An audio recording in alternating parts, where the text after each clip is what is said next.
60 kilogrammga yaqin giyohvandlik moddalar Toshkent viloyatida ushlandi. Imkon darajasida yengillik berishingizni iltimos qilaman. Gap shundaki, 4 nafar shaxslar Bekobod tumanida katta miqdordagi zahri qotilni yurtimiz hududiga olib kirayotgan vaqtida qo'lga olindi.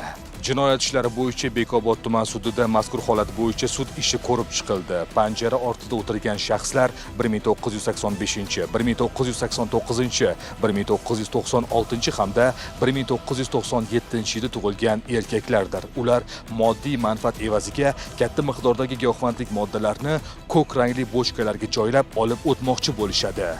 Tasavvur qiling, 60 kilogrammga yaqin giyohvandlik moddalar yurtimiz hududiga olib o'tilganida necha yuz minglab oilalarni zaharlar edi. Yaxshiyamki, tezkor xodimlarning sa'y-harakatlari sababli sudlanuvchilarning rejasi amalga oshmadi. Kechirishlaringizni so'rayman.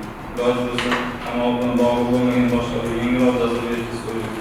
Sud hukm qildi. Sudlanuvchi O'zbekiston Respublikasi Jinoyat kodeksining 59-moddasiga asosan sudlanuvchiga tayinlangan jazolarni qisman qo'shish yo'li bilan jinoyatlar majmui bo'yicha uzul-kesil o'tashlik uchun 17 yil muddatga ozodlikdan mahrum qilish jazosi tayinlansin. qolgan 3 nafar sudlanuvchilarga ham uzoq muddatli ozodlikdan mahrum qilish jazosi tayinlandi. Pul uchun vijdonidan kechib, qing'ir yo'llar bilan boyib ketishni reja qilayotganlar 4 nafar sudlanuvchilarning voqeasidan xulosa qilib, bu yo'lingizdan qayting.